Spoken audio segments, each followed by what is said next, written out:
Welcome. Oh, right. So welcome to When Girls Talk Books, episode 3. Ooh, we're doing it. This week, the episode's going to take a sharp turn compared to our other ones. This one is definitely heavier. We're going to be putting up definitely a trigger warning and just caution to anyone who's had maybe difficult, abusive things or events happen in their life. Just really, we're going to try to be as gentle and respectful as possible. But it's definitely going to be a heavier episode than our usual kind of happy-go-luckies. Yeah, there's a major content warning for sure. Yeah. We're not going to go into a lot of details because there's a lot of them, but we just want to put it out there that if you do end up reading this book, kind of take your precautions. You know, if anything is activating an emotion in you, take a moment and maybe revisit it. And it's a true story, so I think that's what kind of accelerates the heaviness of it. It's a true story, and obviously we feel like our viewers and listeners are really respectful, but keep any comments, anything like that. Like, if it's not nice, don't say it at all. Mm-hmm. You weren't in the situation. The families could maybe somehow find this episode, hear it, listen to it. Like, you need to be respectful of them and their lives. Agreed. So now I'm done barking at everybody, but we can be nice now. But we can start out on a happy note. Yes. So with Easter approaching, you did a little something here. Yeah, so it is almost Easter time for us. By the time that this comes out, Easter would have passed. But there is a local bookshop called Maggie May's Bookshop. So if you are kind of local to the Gresham, Portland area, I would highly recommend checking them out. They're super, super kind people, and they do a lot of events and things like that. So they have, book release parties. They're having a Taylor Swift's new album release party. And I went in and they had done mystery Easter egg book things. So, of course, I had to get some. With the community. Wow, that's really cool. Yeah, they do a lot of cool stuff. So if you're on their Instagram, they post all kinds of stuff there. You can always stop by and check out. Anytime that you place an order, they have like little booklets of things that are going on, or, staff recommendations, things like that. So it is a really cool bookshop, and of course it's local. So I wanted to open them today. Yay! So I, of course, got myself the grown-up romance, and I got you the grown-up cozy historical fantasy. Yeah. Ooh. Okay. So I have no idea what's in these, and they've been sitting on my counter for probably 2 weeks, and it's been killing me, so... I didn't get into them. I was good. Mine's opening. Okay, you said ready? to be careful with it. One, two, three. Ooh. Like here we're both like, ooh. Oh. Okay. I got The X Appeal by Amber Roberts. I got Marvelous by Molly Greeley. I'm sorry if I pronounced your name wrong. I'll do better soon. I think it's Greeley. And Stone Blind by Natalie Haynes. I haven't read either one of these books, so that's exciting. And then a very cute sunflowers card. That's sweet. Yeah, I you're love a sunflower gal. I'm halfway covered in sunflowers, so honestly, that's quite fitting. Ooh, I'm excited. I got a cute keychain saying "Well-Read Woman." I got a little rainbow. Very cute. Ooh, a sticker. And a bookmark. I like it. Stickers, rom-coms, which I do cover my laptop in stickers, so this will be great. Ooh. Some tea. Ooh, I got tea, too. We're going to literally pour the tea this episode. I got a pumpkin spice black tea. That is fun. A black tea intolerance, fun fact. I still do it, but I have an intolerance. And I got an amethyst geode hand soap. Girl, that is cool. Okay, This was fun. Yeah, it's so cute. And a dum-dum. This is so fun. I actually don't have this. So I was worried, since I got a grown-up romance and I read a lot of romance, that it was going to be read all of these. I already had. So I was like, well, worst case scenario, I can give it to Susie. So you had to pry me out of the clutches of the thriller world. Be like, just give romance a chance. Just do something. Yeah. Come on, do something.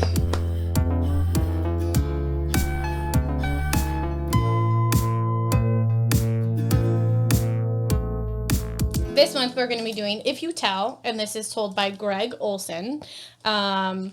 And like we said, it is a true story, and it takes place local to where we're at. So, especially where I live. Yeah, the Pacific Northwest, it talks about Vancouver, Battleground. It does have some Sandy, Oregon, some Mount Hood, and then over in Bend as well. Yes. So for us, it was real like, Oh.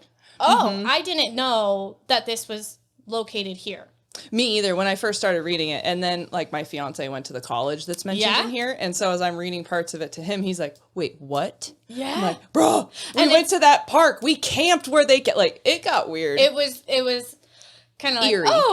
Eerie. Yeah, that's an excellent word for it. So my notes are on my phone, everybody, so I'm not, like, too busy texting, not listening to Kylie. Just this time I have digital notes. No, she is. She is. Possibly. Just a quick... Might be a DoorDash order, but, you know. Okay. So this book is told, I mean, it's written by Greg, but it was told from the perspective of the children that grew up in this horrific home. So the parents, Shelly and Dave Notek, are who this story is about, and the things that Shelly coerced people into doing, the abuse that she did. And this is basically a survivor's story, talking about how they felt while they were there, how they got out, and kind of how they're doing now. So our story starts out with Michelle, Shelly, Lynn, Watson, Rivardo, Long, Notek. She has the longest name ever. A full sentence, like her name is a sentence. So we start out, she is kind of our main point for probably a quarter of the book, I would say, talking about her growing up and things like that. So we start with her dad, Les, who is considered the hotshot on the town, and he ends up marrying Laura, which he kind of fibbed about his age. Like, she didn't realize he was much older than her, which I did not enjoy, and I think she was underage when they met. I could be wrong, but I think she was. They end up getting divorced, so. But Sharon is Shelly and Chuck and Paul's mom, and she has substance abuse issues. She doesn't necessarily run in the right crowd, but she calls the house and tells Laura that Les is supposed to be taking the kids. And she's like, sorry, kids? Yeah. As in plural? Yeah. So she does not know anything about this, but is like, okay. Laura is a phenomenal person. I will say that. Gets this dropped on her plate and then raises 3 children that aren't hers. Yeah. So Shelly and Chuck, who are the 2 oldest, come and stay with Laura and Wes. And immediately, Shelly has a lot of problems. She's very much a troubled kid, and just very mean-spirited. Like a human hurricane, causes trauma, damage, and destruction everywhere she freaking goes. And she lies a lot. She's a pathological liar. And so at some point, they end up finding out that their mom had been murdered. And she doesn't really care. She's like, okay, and just kind of moves on with her life. And then after that, Shelly starts to become really unhinged. Her unhinged, behavior. but also a different level of abuse. She starts putting glass in shoes. She really starts taking control of her siblings, speaking for Chuck, who is nonverbal. And then Paul ends up coming and living with them after Sharon dies, who is the youngest. And he starts taking after Shelly in the way of not being very kind and also speaking for Chuck, and is not a great scenario.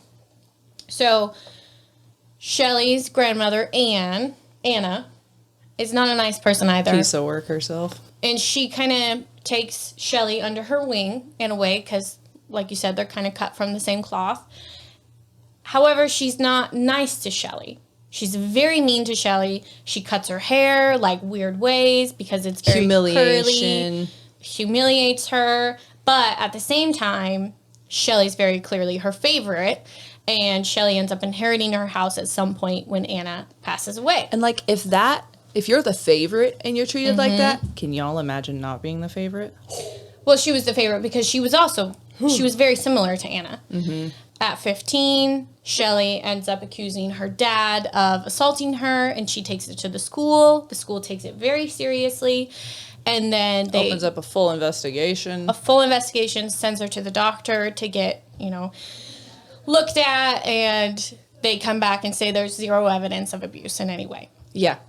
And so Laura ends up going into Shelly's room, searching around her room, seeing if there's anything that she can find to kind of back up Shelly's story. if your husband is accused of something, I'm going to be investigating, Yep. you know. And she ends up finding a magazine, and the cover or the title on the magazine is "My Dad Assaulted Me at 15." So Shelly took that and then made it into her own narrative. We assume that it's fabricated. So then again, this kind of plays into Shelly is a liar at the core of her being and kind of always has been. So Shelly is kicked out of school a lot. She moves around to different schools. They can't keep her in one. She ends up going to a nun school down in Oregon. She gets kicked out of there.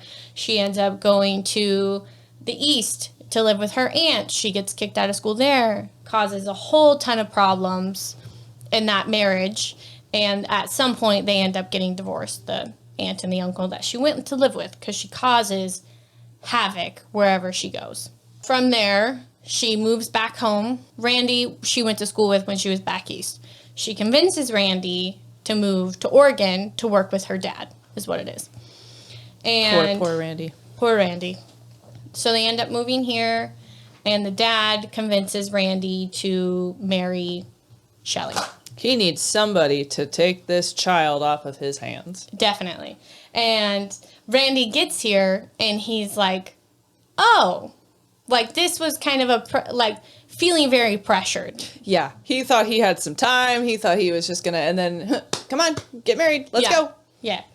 And so he does. He ends up marrying Shelly, and then they end up having Nikki, who is the oldest daughter in the story, who I think suffers the most abuse out of the children in this house, and is just the strongest person. I can't even say it enough. You know, all these girls are strong, but I felt like Nikki specifically was very targeted. Targeted, specifically hated more. It seemed in the way of physical manifestation of the abuse. Yeah. For sure. And mental. And and they even talk about that.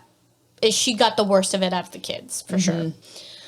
So Shelly abuses Randy in a way, just wants him for his money, doesn't want anything to do with him. He sleeps in his car. Sleeps outside, no matter the weather. Yeah. And she did get that from Anna, that kind of mentality. Yeah, her grandmother used to make her grandfather sleep outside in the woodshed for years. 20 years, something like that. It was a lot. So there's a long line of abusive females, it seems, in this family. Yeah. She definitely inherited things from Anna. Like ideas, I guess you could say, because she's an impressionable young child growing up around that. Kind of makes sense. Yeah. So Randy eventually is like, I can't do this, and he ends up leaving. He leaves Nikki, he leaves Shelly, they get divorced, he ends up taking off. And then she meets Danny, and Danny was her neighbor, and Laura went there to drop something off, and Danny was there, and she's like, who the heck are you? Yeah, what's going on here? Yeah, and he's like, oh, I'm Danny.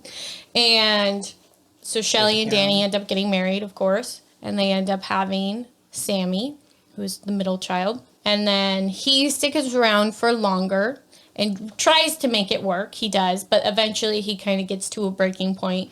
Same with Randy. I cannot do this. Like, And Shelly, rightfully so. This woman's a monster. she's a monster for sure. And so he ends up leaving as well. And then we have Dave. So Dave is kind of our final husband here. Oh, Dave. Our final last name is Dave. And Dave really takes these girls under his wing. They met at a pub as well. That's how they meet. I don't know why I can remember that one and none of the others, but I remembered that one. She met Dave at a bar. So Dave comes, they get married, and he loves these girls. Really tries to be a good dad to them. And Shelly is very much, Dave is your dad, and you need to accept that to them. Which they're like, well, I thought Danny was my dad, and I thought Randy was my dad. Which Danny more specifically, because he was around a little bit longer. But they kind of struggled with it at first. And Shelly's just over here like, nope, we're rewriting history. That is not anymore. And you're like, oh, okay. This is your dad now. Emotional whiplash. Okay, thanks. They end up moving to a farmhouse. But before that happens, there is a scene, and this is kind of where we first start to see Shelly become abusive towards the girls. And so there's a scene where Nikki wakes up and there's a pillow over her face. And she's freaking out. And then her mom is like, oh, what happened? What happened? What happened? And she's like, how did you get here so fast? Yeah. And she was trying to figure it out as a kid, realizing, wait a second. No, that wasn't you. And My mom wouldn't do that. Yeah. I remember reading that.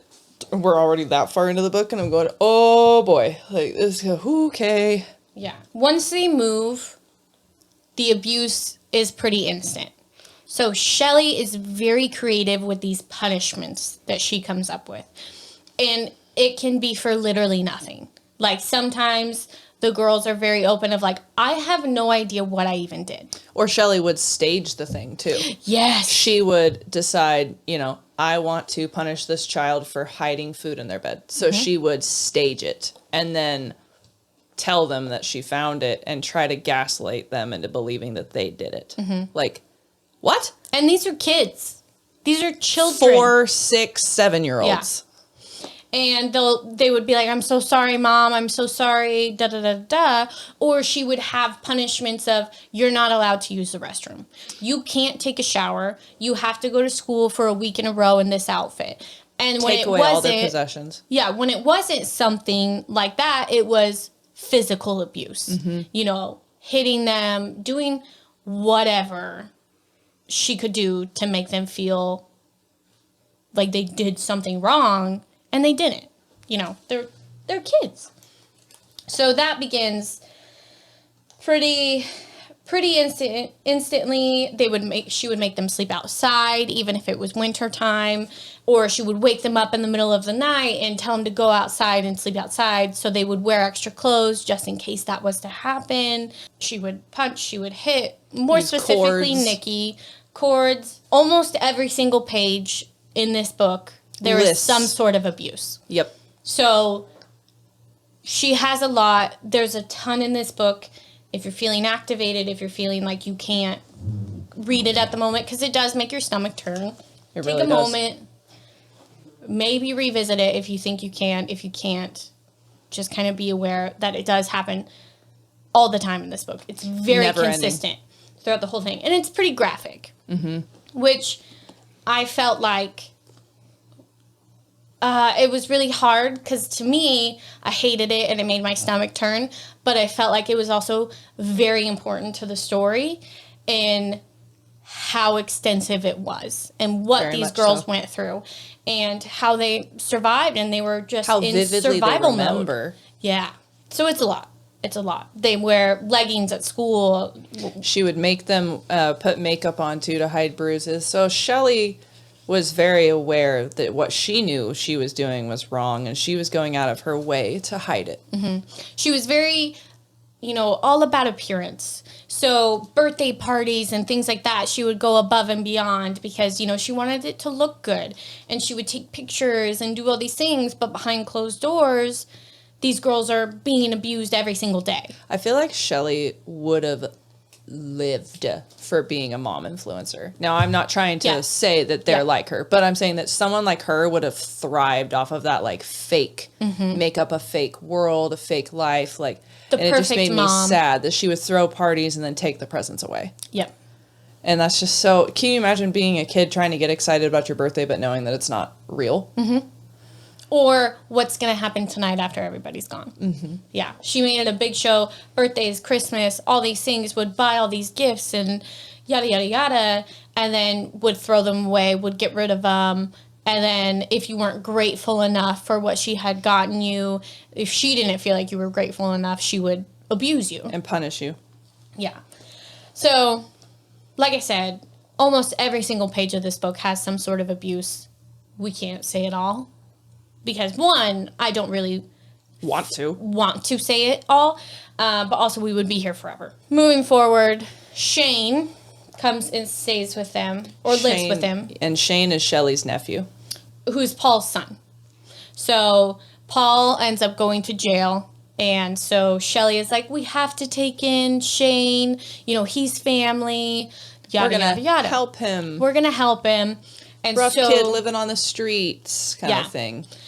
Shelly is very much, she portrays a caretaker to everybody. She tries to portray I'm doing it to help them. They're going to get selfless. better. They're going to get better. They're sick. Yada, yada, yada. Like, nah, you're sick. Very much. And she continues to abuse them. And so they're getting worse and worse and worse. But she's like, no, they're going to get better. I'm taking care of them. I'm doing this. I'm doing that. Like, very much plays a caretaker role while neglecting. So Shane does come and live with him. And him and Nikki really start to have a bond together because they suffered the most abuse. So at this point, Those poor kids. Sammy has decided the more she fights, the worse it is. So Correct. she plays the game with her mom. She really does. She doesn't fight it when her mom punishes her. She, yes, mom, da-da-da-da. Where Nikki and Shane are a little bit more, they will run from their mom. They will hide. They will do this. They'll do hit that. back. So they definitely suffer the most abuse. And with them being so close, Shelly does stuff to them together for embarrassment. So they feel embarrassed about it. So Shelly has a weird thing with nudity. Mm-hmm. And so An obsession with it. It's insane. So she will have them undress and work outside or stand in the living room or dance together. Mm-hmm. And she very much enjoys the humiliation of it because they are so close. Shane's there. Him and Nikki have really formed a bond and it's great. And then Kathy moves in. So Kathy is her hairdresser, technically. Yes, started out as Shelly's hairdresser, that poor woman. And she is friends with Shelly. And Kathy had a pretty normal-ish life. Kathy had the point of it being where she comes to be with Shelly is that Kathy had kind of come into a little bit of a hard time financially. Mm-hmm. She had been doing well, but she didn't manage her money the best as an adult. And she didn't have the clientele in that small town mm-hmm. that she was hoping for. And Shelly basically saw an opportunity, twisted the knife a little bit, and caused more conflict between Kathy and her family. And then threw the life raft of, well, you can't really live on your own anymore. Why don't you just come stay with us until you can get back on your feet and build up your clientele again?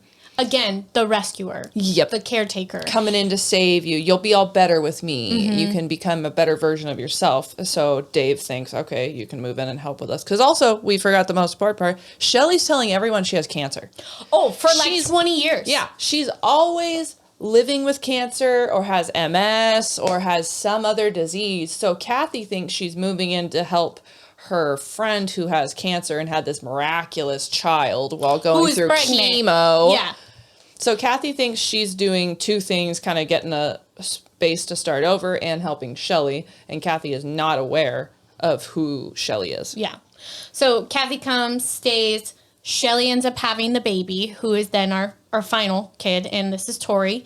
And Kathy takes very good care of Tori. She takes care of the house. She takes care of the cleaning. She takes care of cooking. She does everything for this family. Shelly doesn't do anything but sit and watch TV and cook the books for the family, as Mm-hmm. it said, and take her husband's paychecks. And that's literally all she does. She doesn't sleep at night. She's nocturnal. Yeah. So she only sleeps during the day when everybody's gone. Which is a Such big a thing. predator. Because ugh. she inflicts a lot of punishments at night. Because that's when she's awake. And so she's like, ooh, perfect time. So they'll wake up in the middle of the night to Shelly doing something. I'm like, get up right now, da-da-da-da-da. Because she doesn't sleep at night. Ugh. So Shelly claims that Tori was premature. I'm pretty sure she was born at 37 weeks or something. So 3 weeks early. Not really premature. Not a big deal. And it might be 3 weeks. It was something where I was like, really? Ma'am. Yeah. It wasn't, she's technically not premature. But Shelly kept saying that she was, and that they really had to monitor her breathing. So she took her and she got like a breathing alarm, essentially, for her. One night, the alarm is going off, and Nikki comes downstairs, and Shelly is also holding a pillow over Tori's face to make the alarm go off. And then she's like, oh, she's fine, she's fine. I got her. The doting mom. But Nikki clearly saw it. And then so she kind of pieces together, Like, wait. my mom did do that to me. My mom did do that. Shelly is a horrible mom, but tries to portray that she is the best mom.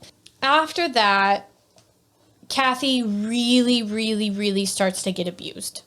And I'm not going to go into a whole lot of details because it is very graphic. It is very horrible what ends up happening to her. And it happens piece by piece. So it's not full force. She moves in and it's abuse.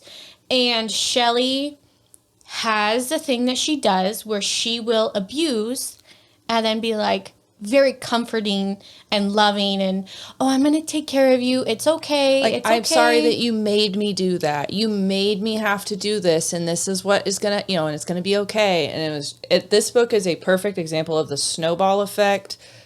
People like choosing to look away because they don't want to believe it.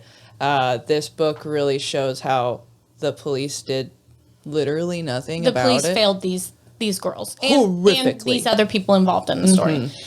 So Kathy is being abused. She no longer has clothes. She no longer has anything that she, came there with. Shelly told her family that that Kathy didn't want anything to do with them, so that they would stop coming around. That's another MO of Shelly is she destroys these family relationships. Drives that wedge. And then she ends up telling them that she ends up telling the family Kathy moved away. With her boyfriend. With Rocky. He's a truck driver. And they're so in love, and she left. And so the family is like, okay. So they kind of no longer come to Shelly's looking for Kathy. So Shelly makes Kathy sleep outside in a barn. She no longer has any clothes. She is working day and night. Locks her in their pump house and outhouse for days, weeks at a time.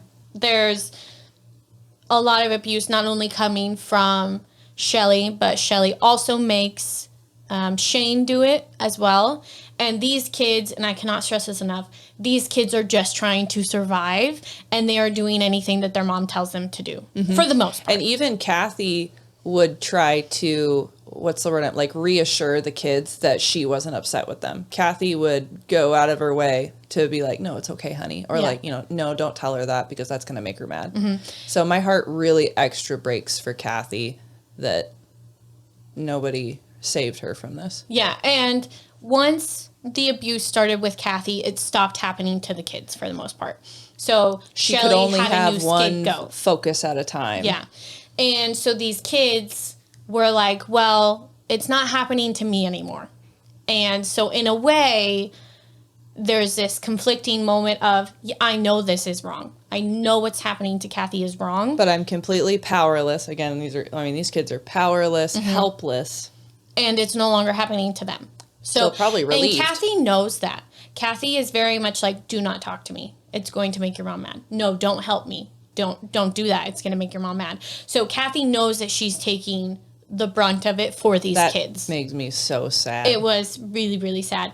And even if the kids tried to let her go, because they know, like at one point, Shane tells Kathy, lets her go and says, you need to go. And she's like, no, don't do this. I was so angrily reading the book, and not because I was mad at Kathy, but just because I'm not in it. I was just this is your chance. Yeah.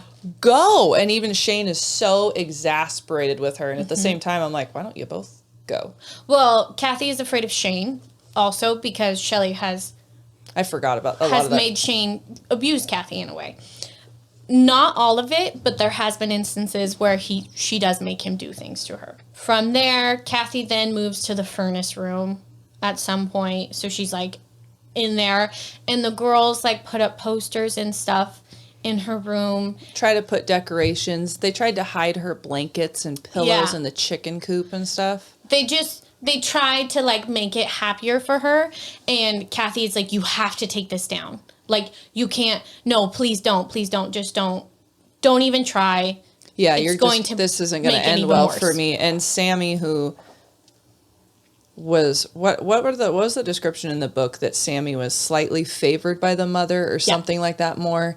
So because she didn't was fight. More blind to it a little bit. Like, oh no, it's okay. Like, mom would want this for you. And everybody's like, y'all, you ain't getting it. Kathy does try and run away at some point after they move to the farmhouse. And Shelly ends up finding her at the mall. or something. And she's like, oh, she's coming back to stay with us. And then she's like nice to Kathy for a moment. But then the abuse really kicks it up after that. Mm-hmm. To a severe level where Kathy can't even pull herself out of bed. She doesn't get to bathe. Or when she does, it's with bleach. Called names, verbally degraded while being physically abused. And Shane actually documents it a couple of times. Shane, because he's not Shelly's daughter or kid, he keeps telling these girls, specifically Nikki, your mom is crazy. and it's repeated many times in the book.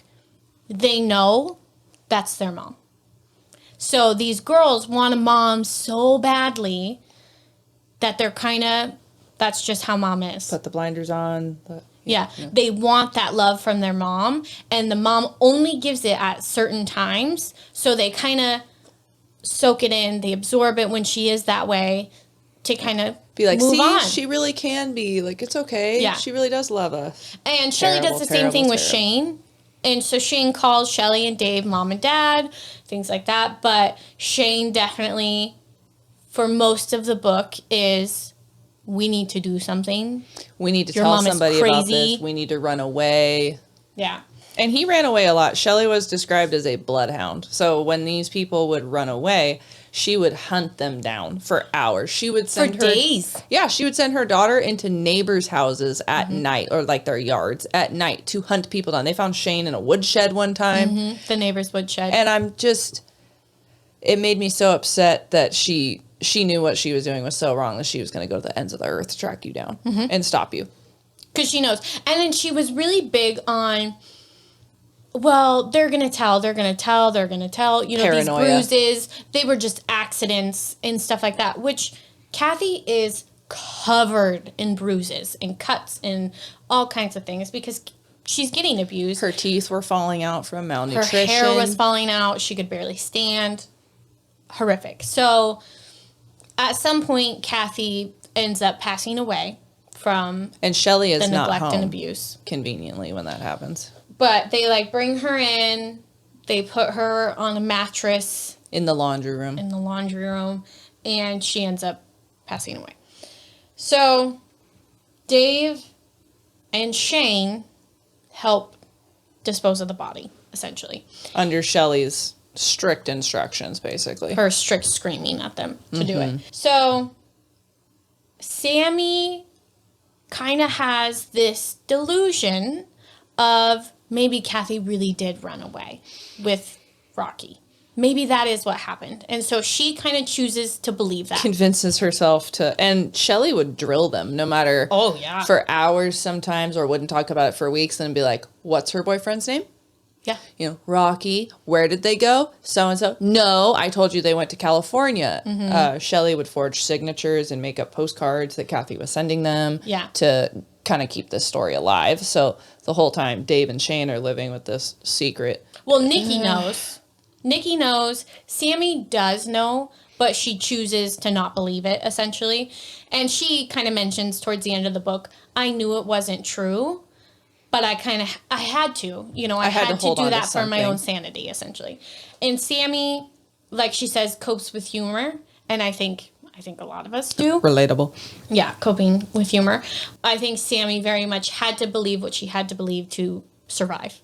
Where Nikki, she knew what was happening, but she just wanted to get out of there. That was like her end goal. She wanted to get away from her mom and move on with her life. I want to start a new life, and I want to forget this ever happened. Yeah. Immediately after Kathy passes away, Shelly tells Shane, if you tell, I'm going to say it was you who abused Kathy.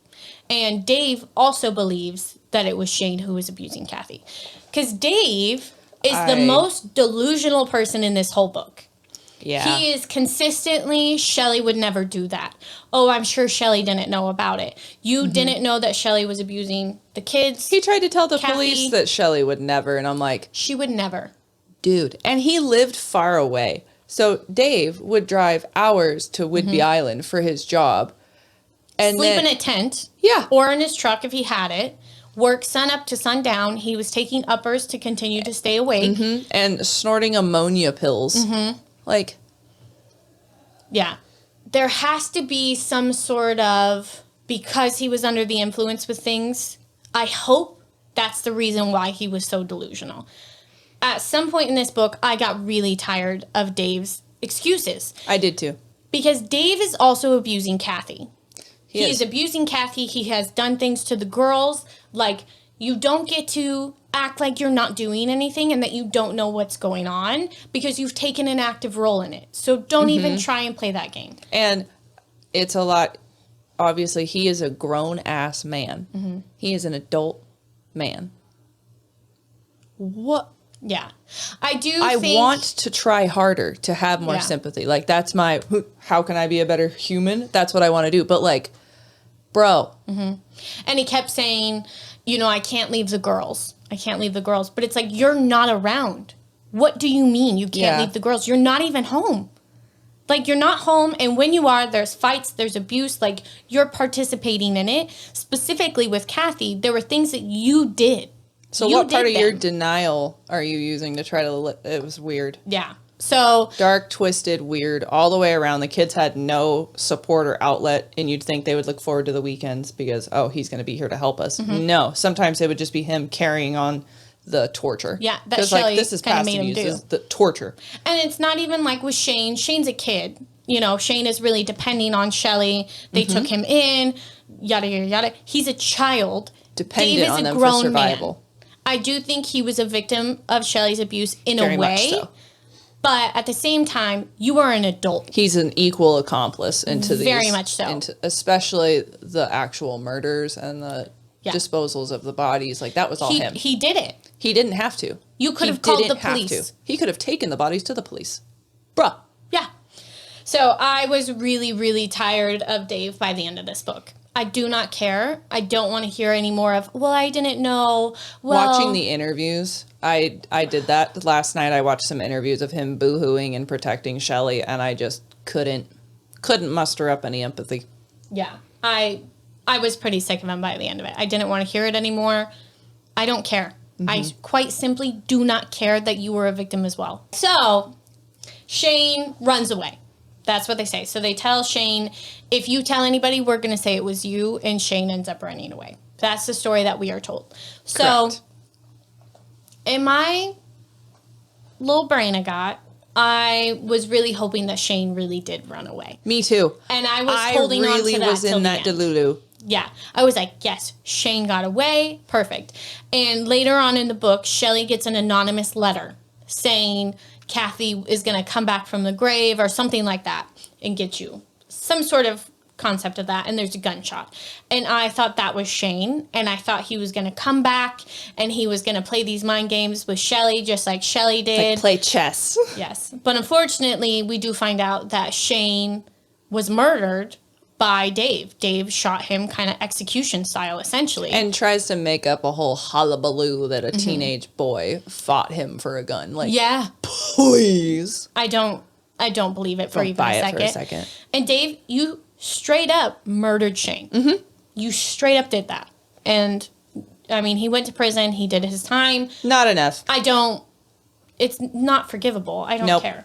At some point, after Shane runs away, Nikki becomes the target again of her mom. She's back in the hot seat. So Shelly has a thing where if her scapegoat is gone all of a sudden, whether they died or got murdered, I guess, there's a new one. So next. And it tends to be whoever is the oldest of the kids. So Nikki is again the target of her mom. Just horrible abuse. Again, not going to go into too much details because it is really rough. But Nikki and Sammy both attempt to take their lives. Which is, I think that I watch a lot of dark stuff, but this, wow. It was a lot. If you're wondering why I'm so quiet this episode, I'm just like, I'm too stunned to speak, and it's just, how do you... So, not successful, obviously. And they, specifically Nikki, kind of has humor about it. Like, oh, of course I couldn't, you know? But she does end up trying to do that. And then she starts to stand up to Shelly. And yes. Yes, girl. The one about when they got in a fight in the yard. Yeah. I was just like clapping for Nikki, takes her down. Get her. Yeah. Get her. And she's like, you don't get to do that to me. And I was like, oh, finally somebody is putting Shelly in her place. But then Shelly turns it around and essentially says that Nikki's dangerous and she can't be here. As she always does. Like, oh, wait, I can't have a threat. Like, this one's too competitive. Get her out. Yeah. And so she gets sent to Aunt Tricia's house. Thank the heavens above. And she said it was the best thing. It was the best summer she had. I think she was there for the summer. And she didn't want to go back. She kept telling them or asking, please don't send me back. Please don't let me go back to my mom. It's terrible. Terrible things happen there. And I'm like, good job, Nikki. Yeah. And then around the same time, Sammy starts standing up to her mom as well. Or starts speaking out in a way. And also kind of standing up to her. And so she goes to school. She starts essentially telling the truth. Like, where's your homework? Oh, my mom threw it in the fireplace. Or you're late. Oh, well, my mom made me sleep outside last night and wouldn't let me in. Like, she starts being very honest. And she had a boyfriend. She had a boyfriend who kind of knew the mom's game. He knew that the mom had this public opinion of her that she wanted. And so when he would drop her off, he would like honk the horn and stuff to make sure that Shelly would let the daughter inside because he knew that door was locked and that she wasn't going to be let inside. Which is so messed up. Yeah. Unless he made it a point to say, hey, Shelly, I'm here. Yep. You know, like I'm watching. And he would wait to make sure that she was let in, which I don't think that he knew, but Shelly would then immediately kick Sammy out of the house. So sad. Yeah. She ends up leaving, essentially. And Shelly is like writing her, calling her, please come back, yada, yada, yada. I miss you. I love you. And Sammy is like, great, then you're going to pay for my school. If I come back, you're paying for my school. So she goes back, but she's not really there a lot. She is at college. She comes like on the weekends, I think. Mostly to check on her little sister. That's the point of it. Like, she's really just worried about Tori. Yeah. And Nikki ends up kind of moving here, there, and everywhere. She goes to Aunt Tricia's, and then she comes back, and then Shelly's like, oh, well, you clearly haven't learned your lesson. You're going to go stay with your dad, which then she goes and stays with Dave, and she realizes that he's sleeping in a tent and showering at the public pool or something like that. National parks. He's going to campgrounds, basically. Yeah, and food banks for food because this he man doesn't is have any living money. homeless, and he works a full-time job. Over full-time because all the money is going to Shelly, and she's immediately spending it. So yeah, then Nikki ends up going and staying with Laura. And that is best case scenario. And Sammy goes to, I think they all end up living together for a while. And Laura is the only one that kind of never gave up believing anyone, never gave up pushing the police about this wicked witch. Yeah, and she would like just stop by their house to see like what was going on because she was suspicious of Shelly. And at this point, Laura and Les are divorced. So I was really confused. Where did Les go? You know, like what happened to him? Anywhere they ain't is where he went. Because Laura was still around and she took care of the grandkids and things like that. And Les was nowhere to be found, which I thought was really interesting because Shelly was such his, you know, prized possession, I guess you could say, at the beginning of it. And he would do anything for her and give her money and buy her a car. And why did she just let him off the hook? Because she seemed like a hungry shark. Yeah. Like if she wasn't letting her victim go, but she seemed so, it was interesting. Yeah. Interesting how she would just like kind of drop that one and move on and never circle back. There could have been something that we missed, but I was kind of confused on where Les went. Same. But Laura always stayed. She was an active part in this book throughout the whole thing. The only one that's left now is Tori. And Tori is pretty young. I think she's 7 or 8 at this point. And she starts getting abused, of course, because that's the only one that's left. And poor, confusing craziness for her growing up, having the least amount. And then when everyone's gone, just It's being instant. straight fire. And having no one to even bond in the trenches or have a trauma bond with. And she lies to her sisters and says, no, everything's fine at home. Da, da, da, da. Poor so thing. they genuinely think that she's fine. Think like, oh, thank God, at least, you know, it was just us. Yeah, they think that, oh, she's gotten better then, you know, obviously she's crazy, but she's not abusing her to the extent that we were abused. So she's okay. And they genuinely believe that. So For years. Sammy at some point goes into her mom's room and she finds under the bed there's a bag of ash and bones. That page, heart into stomach. I went, no. I was so disappointed. Yeah. Which at the end, I couldn't find it again, but I remember reading that the police never found that. They never found the ash and bones. So she clearly had gotten rid of it after that. Which they talk about Shelly knowing things have been moved or touched. Even if they're in the same spot, she knows. She knows that something happened. So I would imagine after Sammy found them, she got rid of them. Mm-hmm. But those were obviously from... Shane. Oh, that would make sense. I thought they were from Kathy.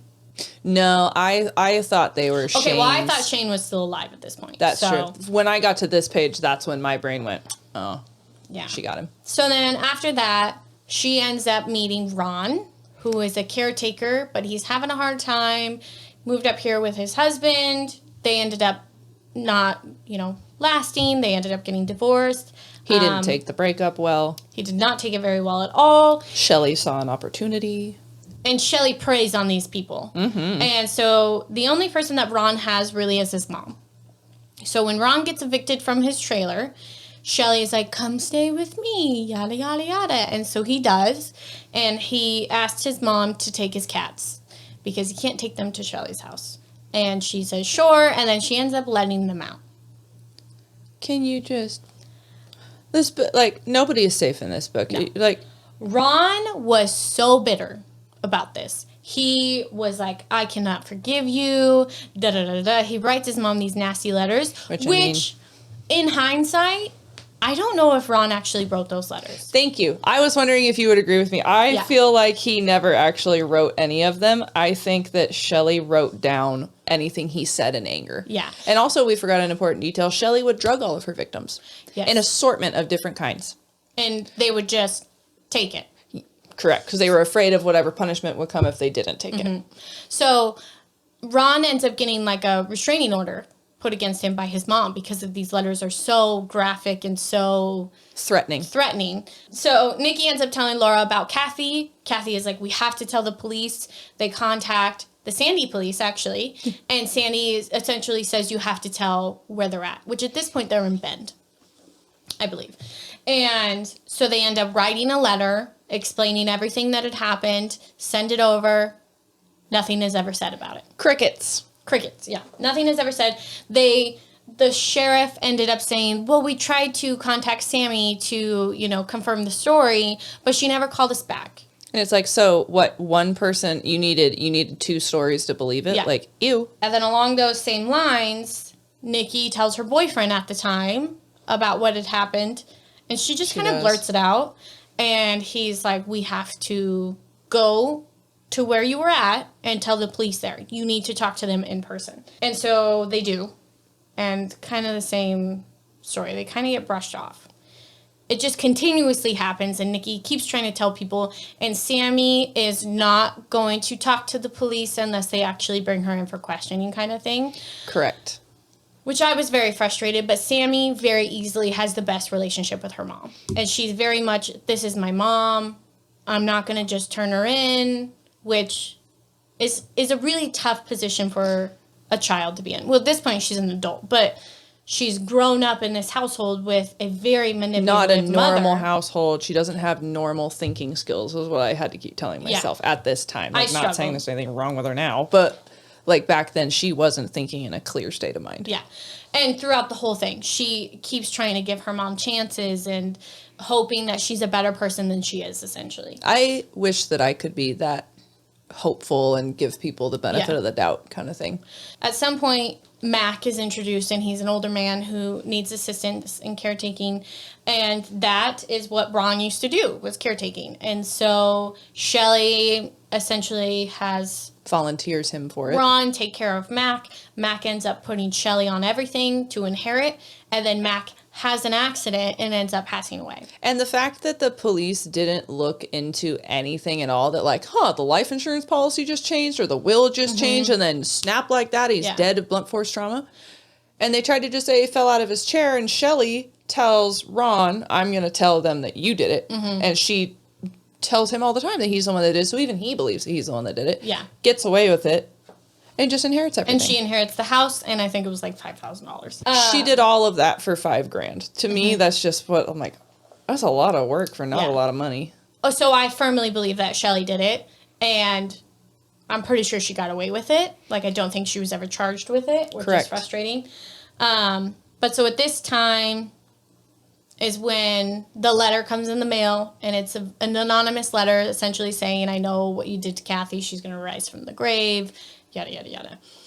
So now that I know it wasn't Shane, I wonder if either Shelly wrote it to herself, because she's so paranoid about people finding out, or it was somebody from Kathy's family.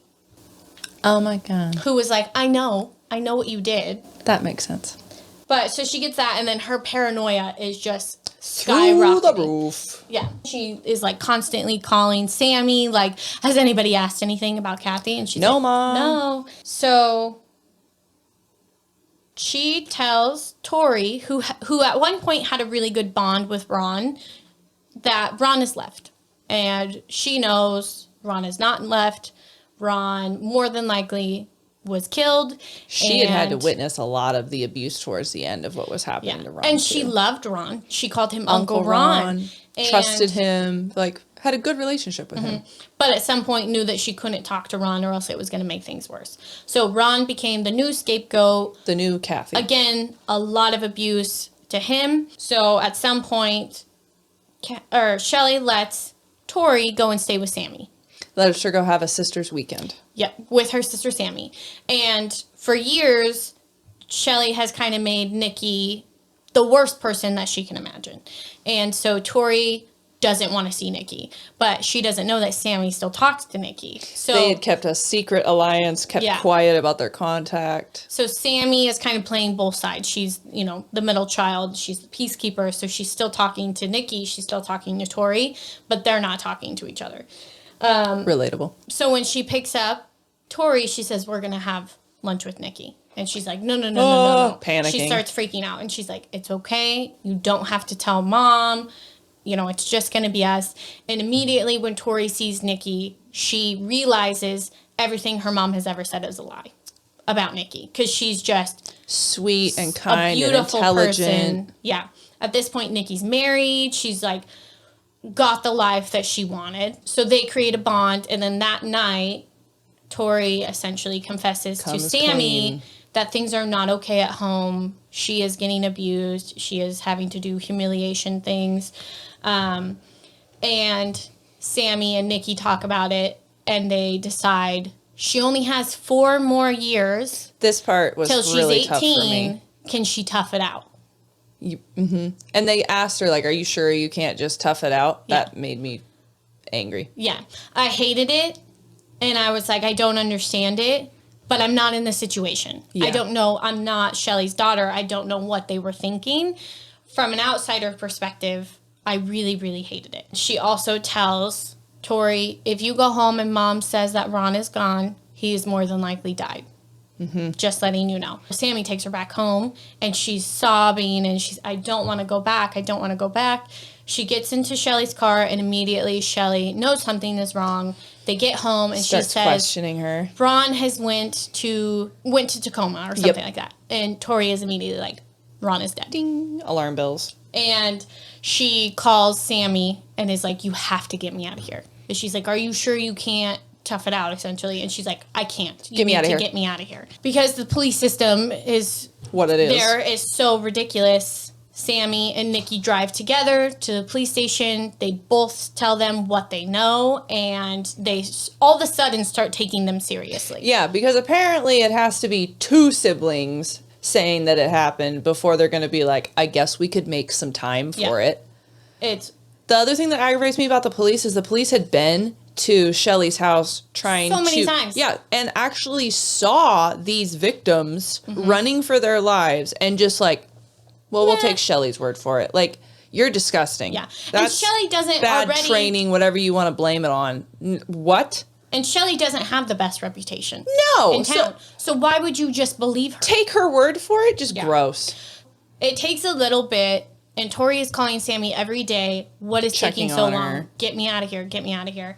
And eventually CPS does come and take Tori from them. And Shelly is just shocked. What? Why would they I ever beg do your that? finest pardon? Yeah. Like, me? Abuse? I joke. love my children. I have cancer, for God's sakes. I have cancer for 20 Oh, years. yeah. And she threw out MS every now and then. She would have MS, too. And Dave believes she has cancer. This whole time. Like... You're delusional. David. You are delusional. So CPS does take them. They shut Shelly and Dave out, essentially. They will not speak to them, the police. They will not speak to them. Correct. Shelly is constantly calling Sammy, do you know anything? Do you know anything? And she said, no, I don't know anything. Can you imagine poor Sammy? Because she'd always played both sides for so long. Yeah. And that weird feeling. And she's just like, nope, I don't know anything. And Dave is like, I'm going to go down there and figure out what's going on. So he goes down there and he essentially just collapses and confesses everything. He did take care of Kathy's body, he murdered Shane, and he also disposed of Ron's body. They're both arrested. Shelly and Dave are both arrested, and Sammy gets guardianship of Tori because she's 14. Yes. So Dave ended up getting 17 years and was released in 2016 and still lives in Washington. Along the coast, apparently. That's correct. And Shelly got 25 years and was released in 2022. So who knows where she went, but she was also released. And she's just out, living free. That's what makes me the most mad of all. Like, if Dave got out, but I'm so upset that she's free. And neither of them served their full sentence. That's what, I don't get that. Mm-hmm. You're rewarding her psychopathic behavior. Mm-hmm. You've officially taught her that nothing can stop her. Yeah. Well, the family doesn't talk to her, so I don't think any of the girls talk to her. Sammy and Tori both have a relationship with Dave, but Nikki does not at all. Nikki is raising her kids. She has her own family that she's worrying about. She still talks with her sisters, and they're all really close. Which is good for them. But she doesn't want anything to do with Dave whatsoever. I wouldn't either. Yeah. So... very, very strong girls, for sure. And the fact that they all still have a relationship with each other to this day is really cool to see that, siblings can sometimes fight through difficult things. Yeah. And do the right thing. Because they needed each other. I mean, I don't think any one of them could have done it without the support of the other ones. The story is about the girls more than it is about Shelly. This story is about resilience, yeah. As much as we think that narcissistic Shelly would love to... There's a book written about me and my incredible accomplishments. It's like, no, this book is showing what a piece of trash you are. And how your children survived you. And how this incredible... This whole time they're in survival mode. Yeah. That they could have... Any of them could have chosen to be as evil as her. Mm-hmm. And none of them are. No. Yeah. So, I gave this book 5 stars. That was my rating. Same. I was conflicted kind of giving it 5 stars because I hated the content of it. But it did what it was supposed to do, and there's a reason why I hated it, is because it was done so well. So correct. I did rate it 5 stars. And I can't, honestly thank these kids enough for being strong enough and willing to want to talk about this story, because this eye-opening. So I am going to go throughout the rest of my life a little bit more aware and wanting to be empathetic towards other people that might be in situations out of their control. It really kind of unlocked a little bit for me. Yeah.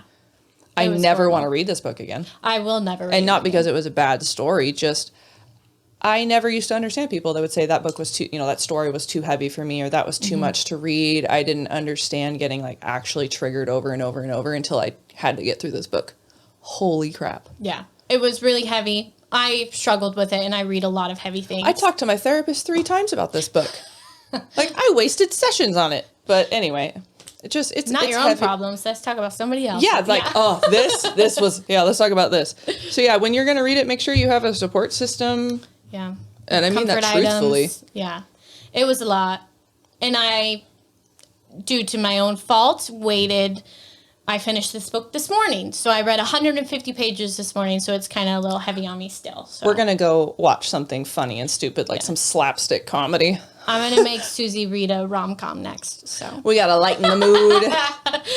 I'm like, I need something lighter for sure next. Most definitely. So, this episode was definitely a lot different, But we appreciate you guys hanging in there. If you chose to read the book and got through it and then watched the episode, we appreciate that you did, because these people's story deserves to be told. it's important. And it's very graphic, but it's graphic to really explain the severity of it to you. This is not There's no embellishment. regular abuse. It's not, which no abuse is okay, obviously.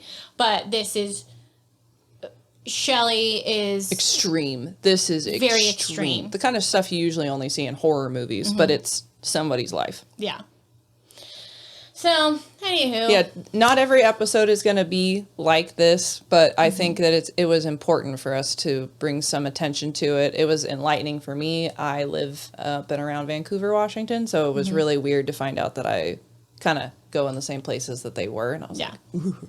Yeah, I live in Oregon, and I'm around Sandy, Mount Hood. So now she's like, every single day.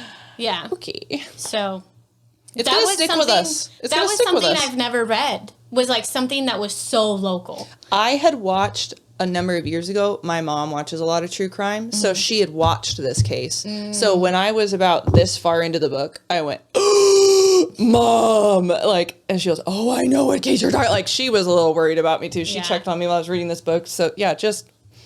Yeah. Justin's mom read this book as well with us at the same time, essentially, and she told Justin, like, okay, like towards the last half, make sure she has a snack and, something to Such drink a sweet and woman. and a cozy blanket, because, it's a little rough, because the Shane thing was really, really what got me, because he's a kid, and It's not right. at the time he was an adult, so he could have left at any time, but he didn't want to leave the girls, and I really thought he had made it until the end, and then I was very, very emotional about it. Sucker punch. Yeah. So, anyway. On that really sad, depressing note. Yeah. Thanks for watching. Thanks for tuning in. We promise we'll come back with something a little less sad next time. But we really want to be spreading out our genres. So, I think it was important. It was a true story. It was local. One of the most powerful true stories I've ever heard. It'll stick with me forever. Let us know what you thought, too. If you read it, I cannot stress enough to take your time. If you find it to be too heavy, take a moment and take a break. And it's okay to not be able to finish the book. Also, Agreed. I probably wouldn't have finished it if we weren't doing this. Correct. So. Us too. We finally found our limit. Yeah, agreed. All right. Tune in next time. Bye, guys. Bye. Like, subscribe, follow. We appreciate you. I just smacked my mic. I won't try and act like it didn't happen, so. Moving on. Yeah.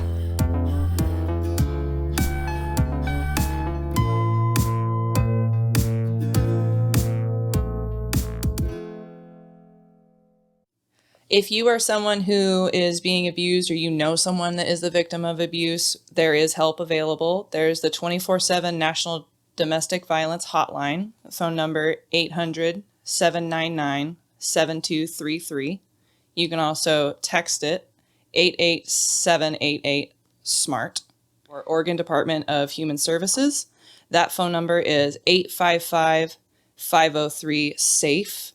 And the last numbers are 7233. You can call to report abuse or neglect of a child or adult in Oregon. And there's also the childhelphotline.org. That phone number is 800-422-4453. There are survivor resources as well. You can contact YWCA. They have an email address at getservice@ywcapdx.org. And again, this is YWCA Survivor Resources as well.